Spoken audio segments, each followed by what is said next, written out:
Assalamualaikum warahmatullahi wabarakatuh. Halo teman-teman PGM 5C. Kami dari kelompok 3 akan menjelaskan metode atau cara pembuatan proposal penelitian R&D atau pengembangan. Tolong diperhatikan dan disimak baik-baik ya teman-teman.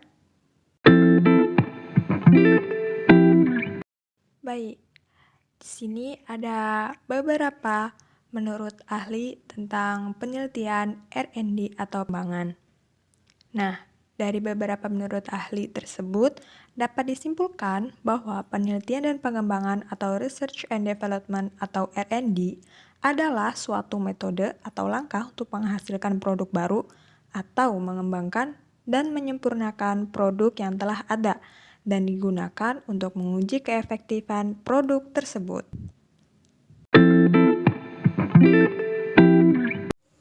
Secara umum, garis besar isi proposal penelitian R&D dapat dikemas dalam sistematika penulisan sebagai berikut. Yang pertama yaitu pendahuluan. Pada pendahuluan ini terdapat beberapa sebab, di antaranya latar belakang, identifikasi masalah, pembatasan masalah, rumusan masalah, kemudian tujuan penelitian, dan manfaat penelitian. Selanjutnya ada landasan teori. Pada landasan teori ini terdapat 3 subbab, yaitu kajian pustaka, kerangka berpikir, dan hipotesis. Dan yang terakhir yaitu metode penelitian. Terdapat beberapa subbab, diantaranya yaitu pendekatan dan desain penelitian, tempat dan waktu penelitian, populasi, sampel, dan subjek penelitian, dan yang terakhir itu teknik pengumpulan data. Baik, selanjutnya kita akan melihat isi atau penyusunan proposal penelitian R&D atau pengembangan. Yang pertama yaitu di bab 1 pendahuluan. Nah, di sini kita akan menemukan beberapa subbab. Yang pertama yaitu latar belakang. Latar belakang di sini yaitu masalah. Nah, masalah yang diangkat pada penelitian pengembangan sama halnya dengan permasalahan yang diangkat pada penelitian deskriptif, korelasional, eksperimen, penelitian kualitatif, dan tindakan. Namun, rumusan masalah penelitian pengembangan agak sedikit berbeda nih dengan penelitian lainnya. Penelitian dilakukan untuk memecahkan persoalan praktis di lapangan, yaitu dengan cara memverifikasi sebuah rancangan atau desain, strategi, pendekatan, dan model. Untuk pemecahan masalah praktis di lapangan biasanya digunakan penelitian tindakan, tapi dapat juga melakukan penelitian pengembangan, yaitu mengembangkan suatu produk tertentu, rancangan atau desain, strategi, pendekatan, atau suatu model. Selanjutnya yaitu ada identifikasi masalah. Nah, identifikasi masalah juga dapat diartikan sebagai upaya dalam menjelaskan masalah dan membuat penjelasan yang bisa diukur. Identifikasi dilakukan sebagai langkah awal penelitian sehingga dapat dikatakan identifikasi merupakan cara mendefinisikan masalah dalam penelitian. Selanjutnya yaitu ada pembatasan masalah. Pembatasan suatu masalah digunakan untuk menghindari adanya penyimpangan maupun pelebaran pokok masalah agar penelitian tersebut lebih terarah dan memudahkan dalam pembahasan sehingga tujuan penelitian akan tercapai. Ada pula cara membuat batasan masalah. Yang pertama yaitu memilih satu atau dua masalah yang hendak diteliti. Yang kedua, menegaskan pengertian. Yang ketiga, memaparkan data-data yang memberikan gambaran lebih rinci. Selanjutnya, yaitu ada rumusan masalah. Nah, rumusan masalah di sini yaitu tulisan singkat yang berisi pertanyaan tentang topik diangkat oleh penulis. Jadi, rumusan masalah memuat pertanyaan yang hendak dijawab oleh penulis melalui karya tulis ilmiahnya. Kata tanya yang dipakai oleh penulis dalam membuat rumusan masalah biasanya adalah mengapa, bagaimana, dan apa. Ada pula nih tujuan dan manfaat dari penelitian R&D atau pengembangan. Nah, dalam bahasa Indonesia ini dikenal dengan sebutan penelitian dan pengembangan atau litbang adalah suatu kegiatan meneliti dan mengembangkan dengan adanya tujuan komersial supaya menghasilkan suatu produk baru, barang, maupun jasa. Nah, manfaat dari penelitian research and development atau R&D atau pengembangan juga banyak manfaat yang kita dapat, yaitu salah satunya menghasilkan perangkat pembelajaran seperti silabus, bahan ajar, media, modul praktikum, latihan kerja siswa, alat mengukur kemajuan belajar, alat mengukur hasil belajar, dan sebagainya. Selanjutnya yaitu bab 2 landasan teori. Yang pertama ada kajian pustaka. Kajian pustaka merupakan teori-teori yang digunakan sebagai landasan penelitian untuk mengkaji berbagai sumber pustaka. Kajian pustaka disusun berdasarkan atau uraian mengenai konsep-konsep, yaitu variabel-variabel yang ada pada rumusan masalah pada bab 1. Jadi setiap konsepnya dijabarkan dari segi pengertian, pentingnya aspek-aspek serta faktor-faktornya, yaitu mengutip pendapat dari para ahli. Selanjutnya itu kerangka berpikir. Setelah mengemukakan berbagai teori mengenai variabel dan masalah yang akan diteliti, peneliti dapat membangun kerangka berpikir. Kerangka berpikir merupakan penjelasan atau susunan dalam pemecahan masalah, yaitu pengembangan produk yang akan dihasilkan.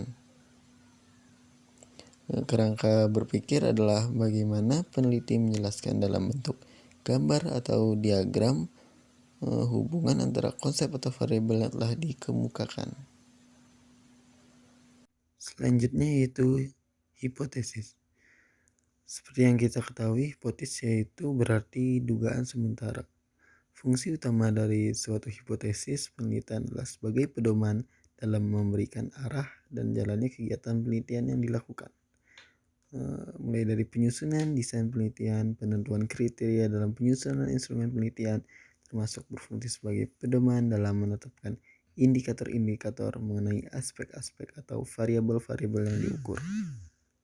Atau R&D, hipotesis yaitu berupa rancangan model yang dikembangkan berdasarkan kajian teori yang telah dilakukan. Baik, kemudian di bab 3 tentang metode penelitian. Pada penelitian R&D di bab 3 metode penelitian terdapat 4 poin. Poin pertama yaitu ada pendekatan dan desain penelitian. Kemudian poin yang kedua ada tempat dan waktu penelitian. Poin ketiga ada populasi, sampel, dan subjek penelitian. Dan yang terakhir poin keempat ada teknik pengumpulan data. Jadi di bagian bab 3 metode penelitian ini terdapat 4 poin. Nah, kemudian poin yang pertama pendekatan dan desain penelitian. Jenis atau desain dan pendekatan penelitian pada bagian ini dipaparkan tentang jenis penelitian yang akan dilaksanakan, misalnya penelitian eksperimen, penelitian tindakan kelas, atau yang lainnya. Pendekatan penelitian yang akan digunakan juga dijelaskan di sini, yaitu menggunakan penelitian R&D. Kemudian pemilihan jenis atau desain penelitian yang akan dilaksanakan harus diperhatikan tujuan penelitian yang akan dicapai dan permasalahan yang akan diselesaikan. Kemudian pada poin kedua yaitu tempat dan waktu penelitian. Tempat dan waktu penelitian pada bagian ini peneliti menjelaskan kapan waktu penelitian dan di mana tempat penelitian akan dilakukan. Misalkan, penelitian dilakukan di sekolah A, tepatnya berada di kelas 1 dan kelas 2. Nah, kemudian Waktu penelitiannya dimulai pada bulan Desember 2018 sampai dengan bulan Maret 2019. Nah, kemudian pada poin ketiga ada populasi, sampel, dan subjek penelitian. Nah, pada bagian ini peneliti menjelaskan siapa populasi dan sampel dari penelitian yang dilaksanakan. Populasi itu adalah keseluruhan subjek yang menjadi wilayah generalisasi hasil penelitian. Sedangkan sampel adalah sebagian anggota populasi yang dikenai tindakan penelitian.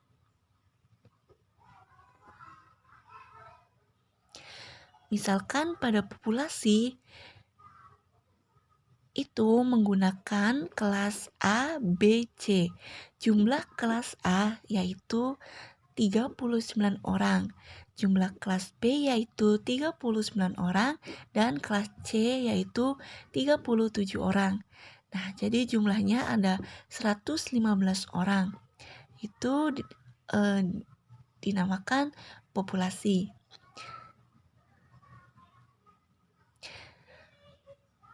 Kemudian ada subjek penelitian. Subjek penelitian merupakan informasi atau orang yang dimanfaatkan untuk memberikan informasi tentang situasi dan kondisi latar penelitian. Melalui subjek penelitian ini diperoleh informasi yang diperlukan untuk penelitian.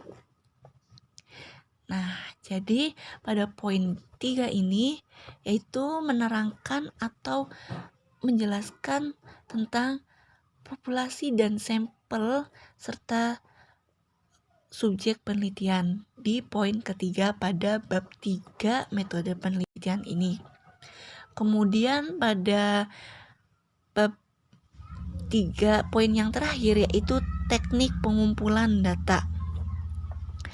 Teknik pengumpulan data adalah cara-cara yang akan digunakan peneliti untuk mengumpulkan data penelitiannya.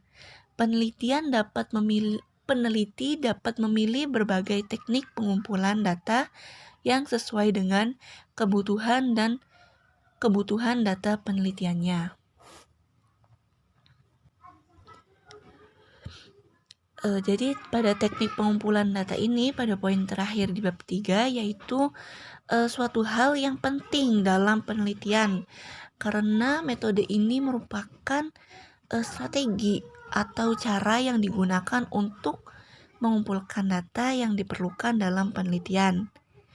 Nah, kemudian pengumpulan data dalam penelitian dimaksudkan untuk memperoleh bahan-bahan, keterangan, kenyataan-kenyataan, dan tentu saja informasi yang dapat dipercaya.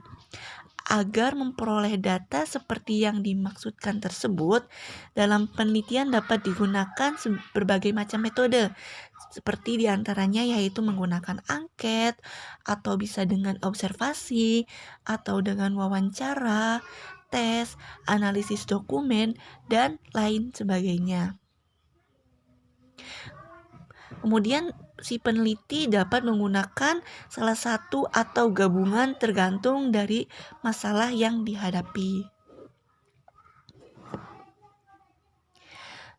Demikianlah langkah-langkah dalam pembuatan bab 3 metode penelitian yaitu penelitian R&D.